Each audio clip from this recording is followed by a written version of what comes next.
Hello there, everybody. As you know, my name is Danny. This channel is Trippin Outdoors, and welcome to a new video. This is going to be quite a bit different than normal, of course, for anything you'd expect and have ever seen on this channel, but I felt like this was the perfect time to be able to actually put out a video on the usual time, or at the usual time on the usual day, to do a rough overview basically since the start of this channel and the first upload on through the latest one, the things I have picked up and learned thus far, since of course a big part of this whole experience of this channel, the content and the journey, is to be able to help those of you that have not actually done this or planning on doing it or have done it before but have no real experience, to be able to learn alongside and in step with me on this whole thing of learning how to do content creation and basically just of this variety. So basically getting out in the open and being able to go out there and use actual camera gear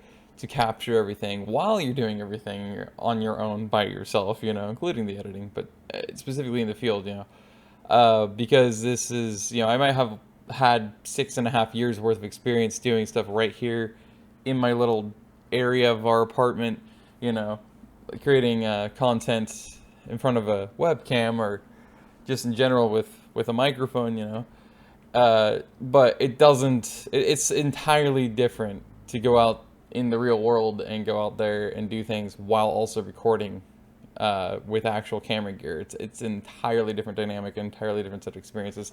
So I wanted to make sure that I actually showcased that and shared it with you guys, the things I have learned thus far. So without further ado and enough blabbing, let's get into it. So one of the very first things I've learned is that it doesn't matter. This is one of the most recent things you'll notice, especially in the latest video of last week. So episode 3 of NCMP, No Car, No Problem, which is, of course, is the one at the Oregon Zoo.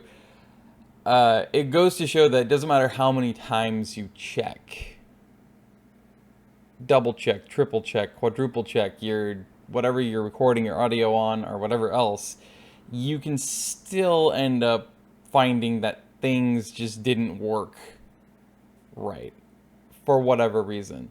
Whether it's, in this case, I use my phone for recording audio and a external, of course, lapel mic, and you can triple check that all you want. You might find out later that it's not recording right. So the thing I've learned with that is, especially at the zoo, is don't just make sure that it's actually recording. Make sure that you turn off your phone's screen before you stick it in your pocket, and basically complete the it's called a transaction of recording the audio, because in that action you can double, triple, quadruple check. It's not going to matter apparently if you do not turn off your phone's screen, because it will still think that you're touching it, because it responds to your electromagnetic field coming from your fingers or your hand or anything else that bumps into it. So as a result, it's going to respond and it's going to think you're clicking on various things. And I think that's what really happened that first time around, why there's now music in the first half of that video, because of the fact that I didn't turn off my screen. Normally I do. I didn't think to do it that time. And it's because all the other times I had the presence of mind to understand that likelihood is there's going to be an a-hole about it, right? And so that's exactly what transpired. I know that was my bad. So that's one thing I've learned is turn off your phone screen if you're going to use your phone to record. If you're not using a field recorder, then yeah, you're probably using your phone. Make sure you turn off your phone screen so you don't have that flub.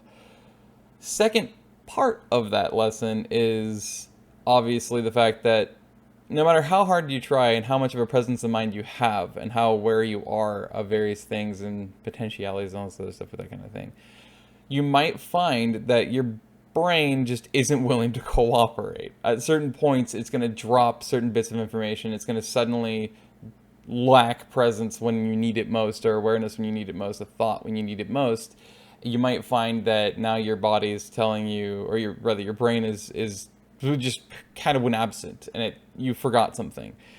That was the second time that in that video that suddenly I had to do voiceover, because I forgot. I had thought I had pressed record, and I obviously didn't. And then I had actually, in fact, forgot again that I had forgotten to record that audio. So when I was editing, I was actually really mad for a while because I'm like, what the hell happened to my audio? I swear there was audio I recorded. I know I clicked it.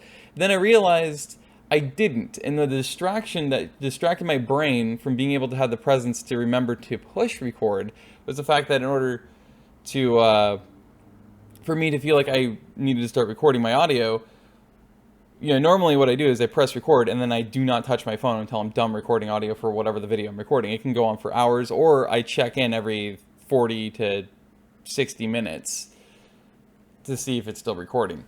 Otherwise, I just leave it recording. But I stopped recording because of the fact that it was a big break. I needed to get more water, so I was going to drink a bunch of water.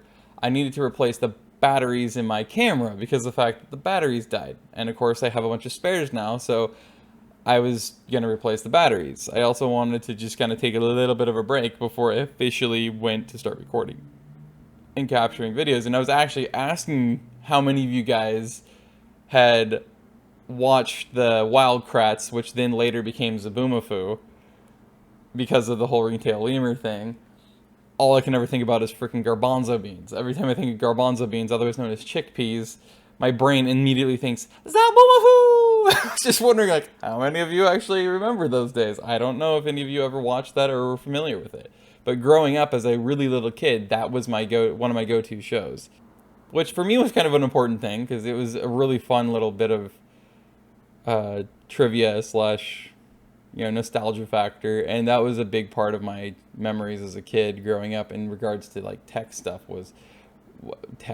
digital stuff, whatever, pop culture, I guess. My pop culture was a frickin' ringtail lemur and the Kratt Brothers.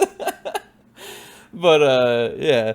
So, basically, again, in the end, what I learned with that was, yeah, if you have a distraction, like in that case, you need to replace your batteries and take care of yourself by getting some more water and everything, and then basically really thinking out and planning ahead for where you were going to go next and what you were going to do next and where probably the next restroom slash water area was, and how soon you probably were to the nearing the end of your exploration of the entire zoo, and thus when you're going to end your video, things like that. All the things you got to worry about when you're making content like that, while also making sure that you don't screw up your camera or scrape the lens or put your fingers on it or whatever else, because the fact you got to finagle your wire for your lapel mic, you got to make sure your phone is doing okay, you got to in recording or not, or you got to get ready to record that, but you also got to replace your batteries in your camera. You got to make sure that you're getting your water. There's a lot of different things. So for an attention deficit mind like mine, it's very hard to multitask. So I've already done better than I ever expected myself to with this throughout these last few months, but at the same time, there obviously is still some things that I need to even train my brain, not just myself, to be able to pick up on, like being able to better keep track of the things on my list I need to remember to do before continuing on with recording. So that's basically a question 1A, 1B type, or rather point 1A, 1B type of thing. Obviously, the second thing I've learned is another, to me, and I think to a lot of people are going to find it's a lot bigger than you think it is, kind of a lesson, is going to be the fact that, again, it's like a kind of like a thing you don't really look out for, or even if you do, it's kind of easy to kind of overlook it in the moment. And that is just being able to have the presence of mind to, even if things go, way off plan, they don't align like you expect them to, even if you prepared for the best and least likely, scenarios, it's not necessarily going to go your way. Even then, you might find that you still have to adapt. And even in those moments, even when on days where basically, Murphy's having his way with you, quote unquote Murphy's Law, right? Where everything that can go wrong will go wrong. You still got to have the presence of mind and make sure you stay in the right positive perspective of, like, you're still out there to experience everything. And that's just part of the experience. Not everything's going to go your way. Sometimes, what hits the fan and you just got to deal with it, and make the most of it. And that is a huge, huge thing that I really want to keep not just at the forefront of my mind, but for you guys as well. I would love for you guys to remember in your life as well, whether you're creating content or you're just an adventurer or whatever else you might be, because it's something that people take for granted so much these days. Is they get so caught up in reacting rather than being rational. They get caught up in their emotions and the feeling of the moment rather than actually understanding that it's an entirely vastly much larger experience that you're having beyond just that momentary reaction and feeling emotion you have because of something going haywire. It's very easy, obviously, to get lost in that, especially if you get frustrated, or it's something that you get really upset by because it's like, I really was counting on this to happen, but then this happened instead, which then prevents that from happening. And, you already feel it, right? You can feel that, like, starting, like, static electricity going charging through you, like, with exasperation, because it's really frustrating, of course. But at the same time, it's just in that moment. And even if things keep stacking up, eventually you just have to shake your head, smile, and laugh because it's freaking ridiculous. But at the same time, it's funny because you know what? It's still a part of the experience. You still got out to do what you wanted to do. And even if you didn't do exactly what you wanted to do, the general basis for what you were getting out to do and the place you're trying to go, you got to. And therefore you're still experiencing it, basically. It's still a whole experience in itself, and therefore there is a lot of great things about it. There's a lot of fun things about it. There's a lot of positive perspective to be had with it. You just have to get past your emotions and your feelings in that moment to actually really recognize it. And so it's like where you place your perspective, right? Where you place your attention, where you place your awareness at. Yes, things might be going really south and haywire and off kilter as hell, but hey, you know what, you're still out there experiencing it, and so you might as well make the most of it. And again, it's the little things that especially are the most important and by far the most impactful. And that's just a rule of life. It's not just in these kind of experiences and making content, whatever else. It's literally true throughout all of life, every moment of life. It's the littlest things that oftentimes we take for granted the most because they're so little, but at the same time they make by far the biggest impact. And a lot of times there are the things you will also remember and take with you by far the most in life. And in this case, it's absolutely true with these experiences as well.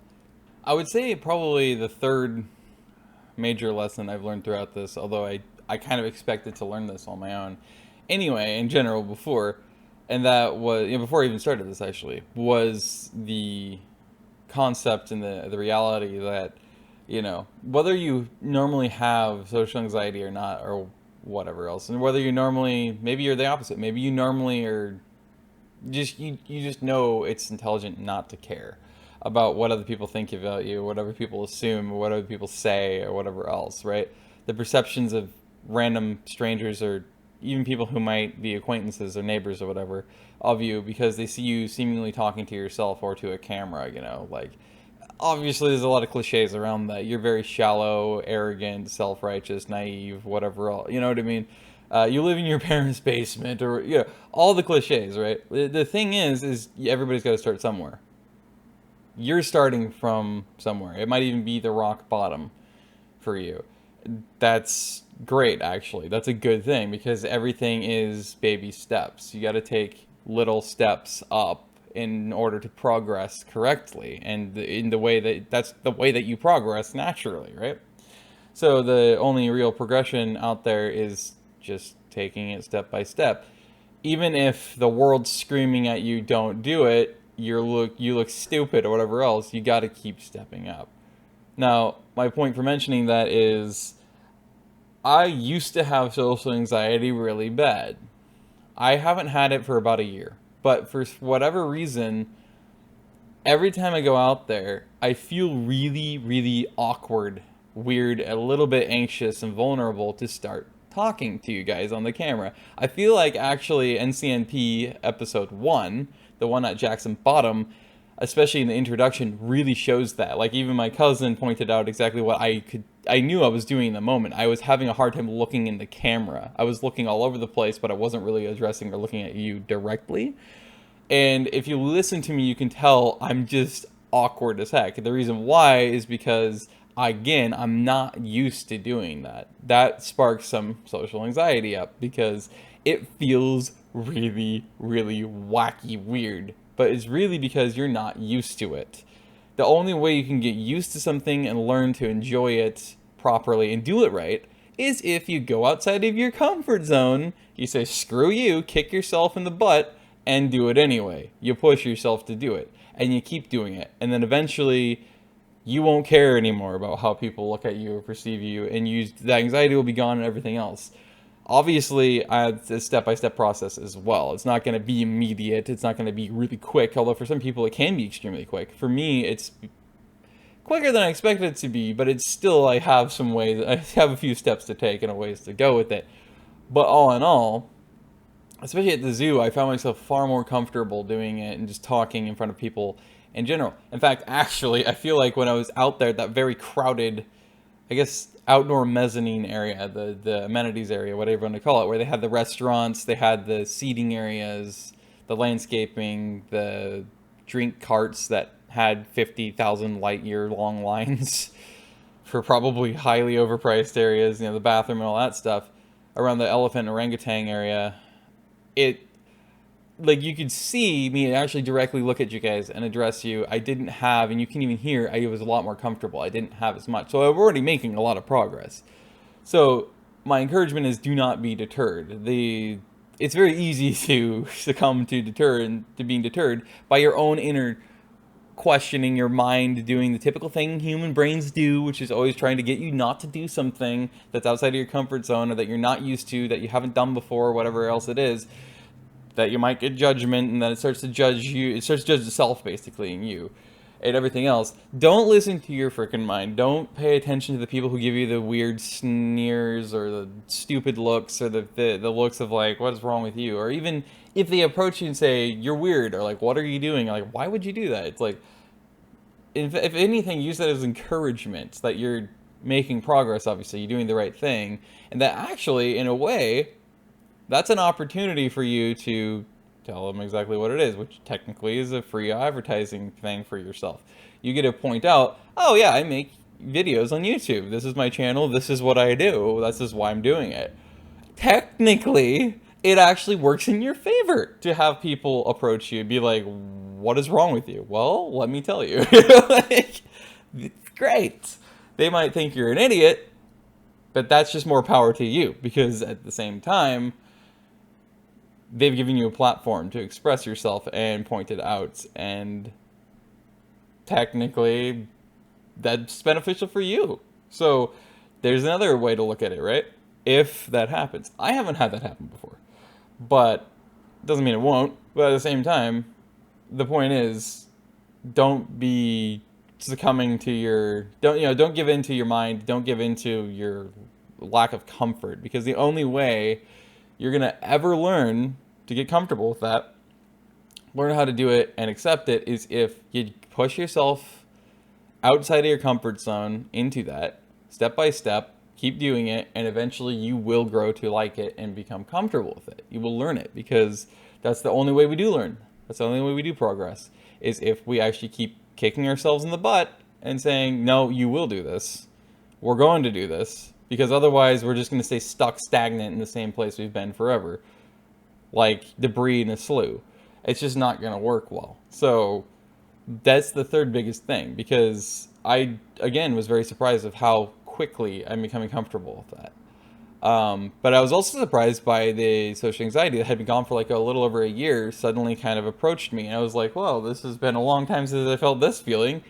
When I was first trying to commentate on the camera in that first introduction of that first episode of NCMP, which again was not even that long ago. So, like, the amount of progress I've made is very visually relevant and very obvious to anybody who pays attention. Again, this whole channel and a lot of the content, a big part of it is sharing the learning experience and the growth and the progress I'm making, and hopefully being able to do it step in step with each other, or even almost like a way for you guys to have a flow as well, to follow, to see it, and be like, okay, as you learn it, maybe even later, maybe even 2 years down the line, you look at this from the beginning and you start to follow it, and you're like, okay, yeah, I see, okay, this is kind of cool. And then you can use it kind of like a guideline, right? A basis to look at and be like, okay, so these are things I can kind of expect. maybe this might happen and these things might occur, or maybe they won't, maybe something different will happen, but either way, this is just kind of how you flow with it, right? This is how you have follow that flow. You just kind of work with what you got and you build up. You know, you take your steps like this. This is kind of the reality of it. And so basically, you guys are literally going from ground zero, from the start of putting down a foundation the rest of the way for hopefully years to come here on this channel. So yeah, you know, that's a huge thing. And those are basically the main three things I've learned the most, that I think are the most important lessons I've learned thus far. Of course, there's other ones I could mention, but I feel like I've gone on long enough, and I wanted to point out the main three things so far that I've learned that I feel are the most impactful and most important since starting up Trippin Outdoors, this channel, and this whole journey and adventure.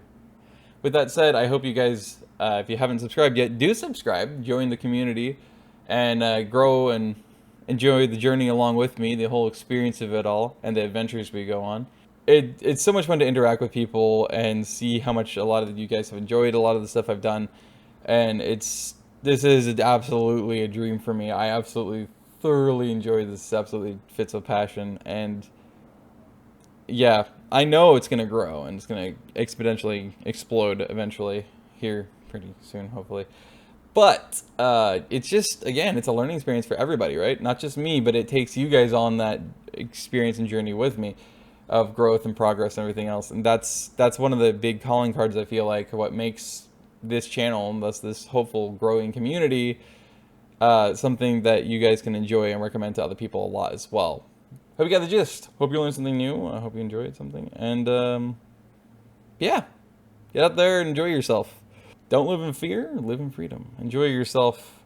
Go out, do what you want, live your life how you see fit, and don't worry about all the haters and all the other people out there questioning you or judging you for your choices or anything else.